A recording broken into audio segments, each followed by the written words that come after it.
Back to the Future was one of my favorite movies when I was growing up.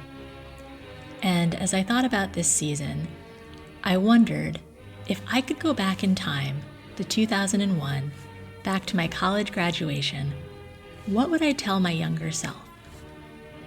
I'm still thinking about that, but in the meantime, I asked each of my guests, what are some lessons that they learned along the way, things that they would tell their younger selves, things that they would hope they wouldn't have to unlearn at this point in life. And I got some really great answers. So here we are, class of 2001, 25 years later. Here's some commencement advice.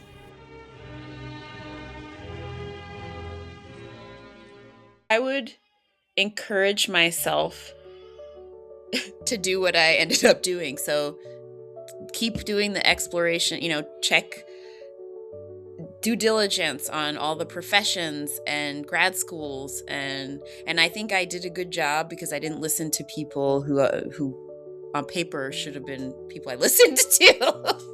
But, listen to yourself, but, do your work, listen to yourself after doing homework. And then you don't need to question your decisions. You need to analyze and beforehand, but once you decide, it's over. You've decided. So I think just reinforcing the sort of algorithm that I've used the whole time, like do a lot of analysis, tests, and then do it. And then do it again. Just keep on that. Make choices that are things that you care about, always. And then, but if that changes, don't be scared. And I think that is the thing. I kind of knew I wanted to work in this one industry and I was going to do anything to get there, even though I had no way. My parents didn't know one person, they're doctors, they didn't know any arts people. I had no way to get in. But I was I'm going to get in. And then that felt like one stage game.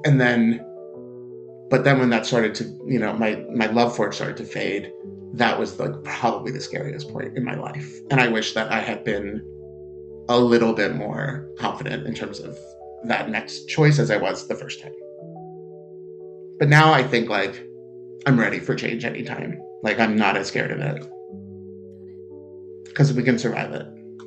And I also have somebody to lean on to survive it with. Yeah. So think back to that time and place, 2001. There was, at least at Cornell, and I'm sure at other competitive schools, there was this real push to be you're going into finance, real estate, working for a big consulting firm. By the way, the consulting firms that everyone wanted to work for, they don't exist anymore, more than half of them, right? They're nowhere to be seen. And there was a lot of social pressure to do that. And so I would certainly say, listen, there was very little latitude for someone to go, I'm going to work for a small business. I'm going to work for a startup. I'm going to work for my dad's company and grow it, right? You'd almost people look around and say, what, are you crazy? You're not working for Accenture? Well, what's wrong with you? All right. And so I think it's very easy at 20, 21 years old to really buy into that. I need to have the polo shirt with the Accenture and go to their, camp down in St. Petersburg and do, it's all nonsense, right? First of all, what am I consulting on? I don't even know anything, but okay. So separating that and really having the confidence, easier said than done, that there are many paths to take, right? Working for your dad's plumbing company and growing that business is a viable path to take. And by the way, it doesn't mean you're not going to drive a nice car or live in a nice house or have a nice neighborhood. Heck, it may even be better. And so I think that's changed, right? The good news is I think the startup culture has certainly changed that attitude, right? Working for a small company that makes no money because you're going to get a little piece of equity, but you're going to work yourself to the bone to really kind of get it there. And it may or may not work. That's an acceptable path now socially, I think, that didn't exist when we were there. So I think it's really trusting there's a lot of different avenues people can take, and it's not always the one that that's the most popular at the time. That would be my message.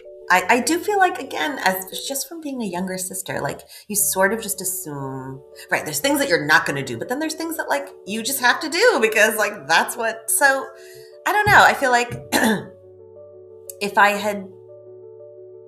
someone had said, like, it doesn't have to be New York City, or, although I'm so glad, I don't regret any of that. I just mean, like, it's such a huge world, and I don't know. I think I would have said something about, like, not limiting yourself by just, like, a weird vision, you know? I had a habit of trying to think of this question every May, June. People write about these graduation speeches, and it comes around as a theme. And I think it's a great writing practice to try and think about that. And it's a little hubristic. You can fall into the path of trying to pontificate and give these life lessons. But it's a great writing assignment. It's a great creative prompt to try and say, what would you say? That's a long preface I shouldn't give before wide thoughts, because I usually sit down and get to think about it for a day or two before I actually try and take a pass. And what I'd say is it does change year over year. I was doing it for probably 5 or 10 years. And it functioned, I think, of a lot of what we've been talking about, changing definitions of success, changing view of my relationship to the world, my confidence that I was on the right path, or what I was doing was the right thing to do. And so I think my themes might be around that, around being openness to changing priorities and changing identity.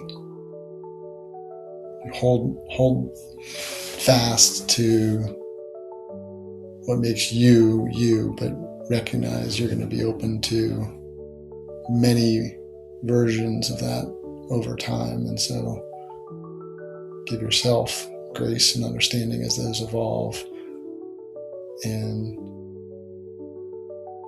preemptively avoid the hypocrisy of later. So be open to the fact that priorities will shift, so that today you may not know everything. Everything may not be as straightforward and clean as you think it is. Maintaining trust even in the face of having your trust broken. I think that, to me, that's a big one. Like, I still, listen, we've all been victims of scammers or whatever, but I still don't go into the world thinking you're trying to scam me. I think that, to me, is don't let kind of the negative parts of life jade you to become negative. Just hold on to that hope. I think those kind of beginner's mind instincts to trust are, for the most part, still right. I would tell my younger self to not get too hung up with the credentialization of things, and to lean into whether it's personally, professionally, what have you, the experiencing of things. There was, and I'm sure this was similar in your early law days, where it's there's whole chunks of time that were just sort of I got up, I went to the office, I worked really hard, I came home late, I got up, I went to the office, I worked and it's oh wow, it's there were 5 years of that right out of school, because it's I wanted this certain title, I wanted this certain opportunity, and I got great advice from my earliest mentor, who was my creative director at the time, because I was getting a master's in design, and I was a creative assistant, which is I was a glorified secretary for the head of the department. He pulled me aside one day and he's like, hey, I've got some real client work for you to do. And this, is going to help make the path to get you sort of out of the assistant level. And I was like, oh, well, I've got 2 classes in my course load this week, and and when is the this and that. And he's like, so look, here's the thing. Do you know how much more they're going to pay you when you are an art director or designer with a master's degree? And I was like, how much? He's like, $0. So you can spend your time after work working on, spec work for your portfolio, or you can, dial back the school and actually build the thing that's going to advance you forward. And I took his advice. I'm still thesis in progress, which is carefully noted on every job application I ever do. I'm like, I didn't graduate, not claiming I graduated. But that was, I think, a really important learning moment that I would want to sort of, pass on. Like, he was right. Like I am not, I closed off a path to being a, associate and adjunct professor at a design school, for the time being, at least. But, it's like, did I want the cachet and sort of the psychological income of being like, master's in design?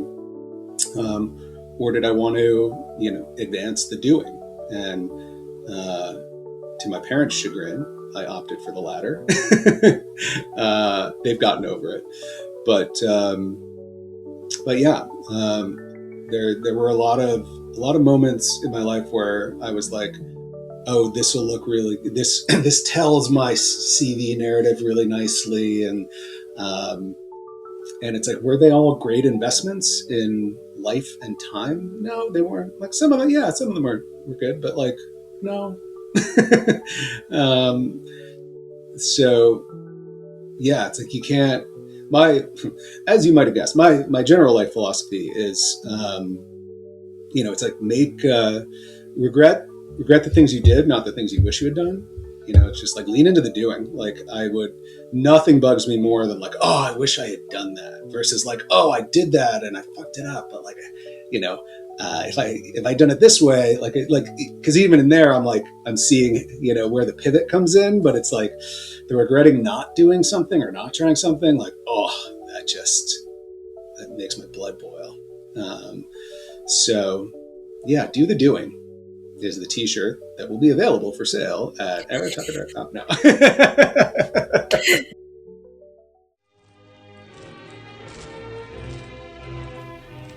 I really appreciated hearing so many of the different pieces of advice that my guests gave, and they're lessons that, even though I'm not my younger self, I am definitely going to be taking them into account as I continue on this next chapter.